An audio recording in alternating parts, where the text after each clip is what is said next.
Amen. Thank you, Jesus. All right. Well, good evening. Again, I'd like to welcome everyone to the service tonight, both those that are streaming as well as those that are physically here. Tonight, we're going to go to part 2 of our Taiwan story.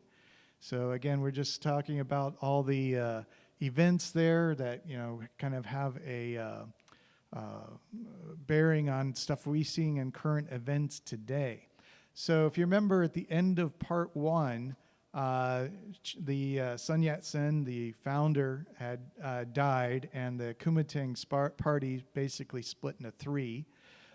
Chiang Kai-Shek got control of it, and his first thing was, because the communists were working against him, he started putting distance between the two, and actually had cleansed what he called in Shanghai and killed like 20,000 of the communists, and that went throughout the country.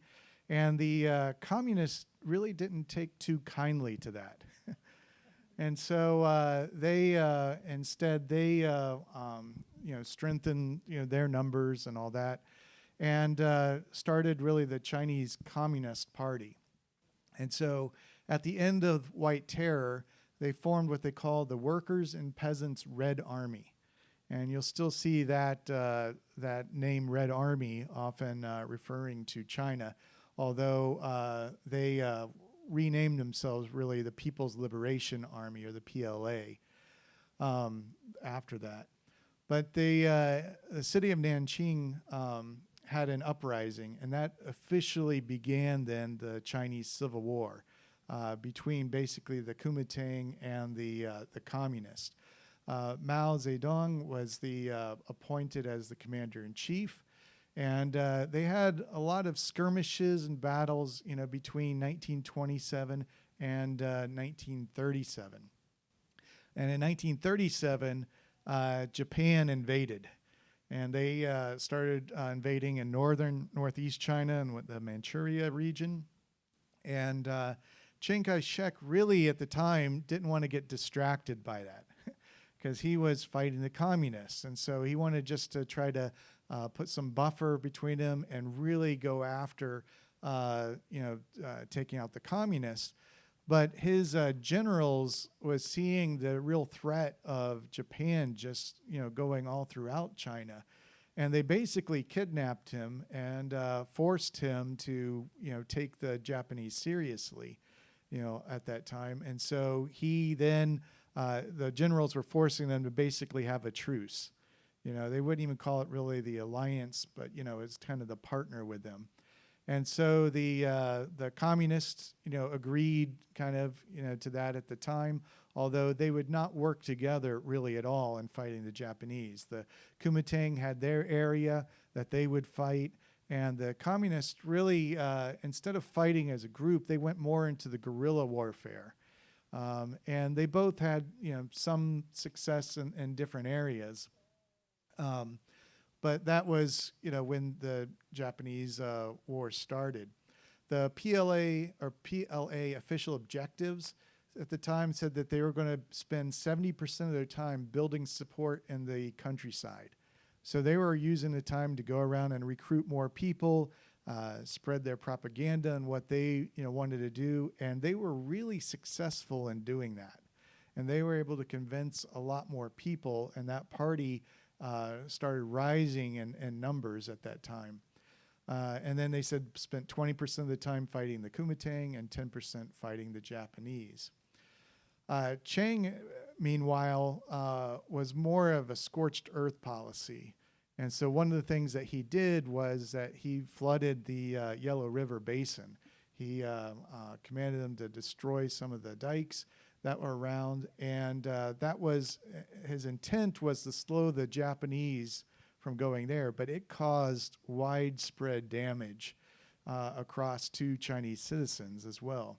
And so there's a lot of different numbers that that you'll see in the history books on this. Some go up to over 1 million deaths that was caused by this river flowing. Some would go down as low as 300,000. but the 500,000 was what I found to be more in the middle of it, more of what the people agree. So I put 500,000 plus death, and at least 3 million refugees, in that area. So that didn't help his cause very much at that time either, because if you have somebody doing something that destroys your property and livelihood and make you relocate to somewhere else, it's not going to go over as well. But a lot of it was thinking that a lot of what he was doing was just the delay, because he was hoping that the United States would enter into World War II and help repel the Japanese that way. And as you know, World War II, the Allies won.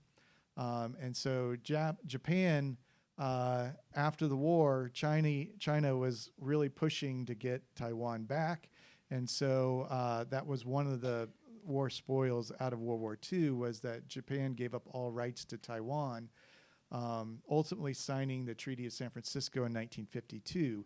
And the interesting thing is, because of all the civil war that was going on, even though by this time they had already evacuated to Taiwan, Japan did not say who they were giving up to, because there was all the arguments on it. They were just saying they're giving up all the rights to Taiwan at that time. But the Civil War continued. The United States was giving support to Chiang Kai-Shek and the Kuomintang, because that was democracy, or at least the intent or the desire to get to a democratic state. And the Soviet Union was giving support to Mao and the CCP. And so, because of all the things that had happened during World War II and the losses that they were taking on, he was really just getting outnumbered, and he mounted up loss after loss after loss. In each city, they had to retreat back.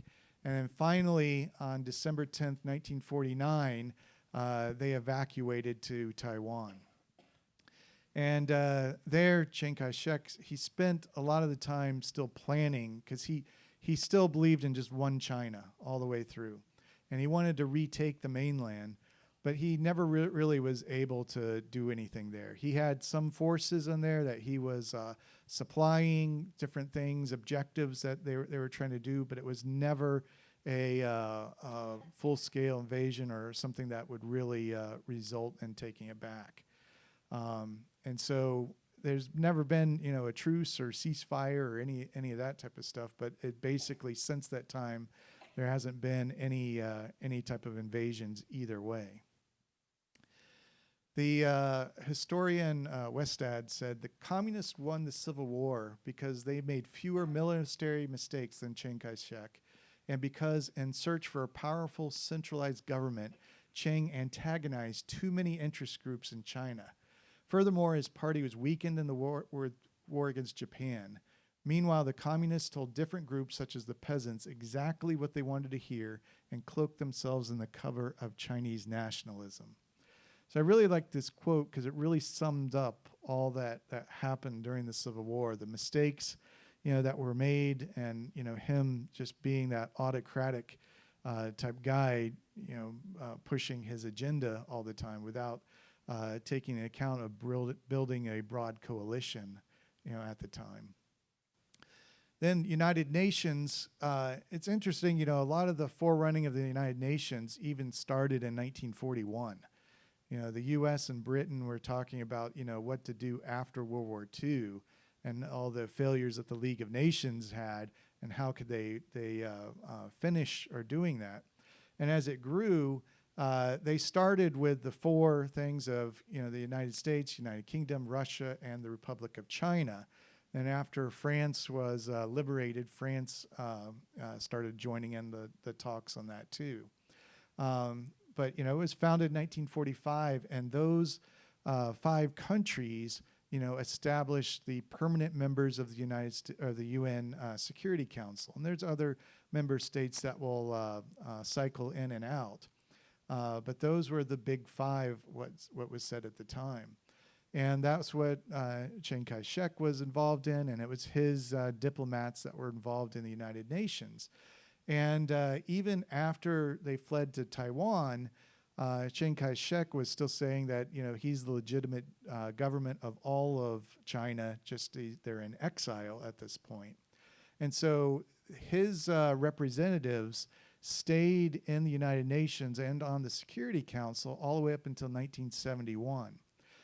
In the 50s and 60s, there were movements by various people, and the People's Republic of China was trying to get in and state they were the legitimate government. But the United States, being on the Security Council, could veto or delay that type of stuff from happening. And then it really came to a head in 1971.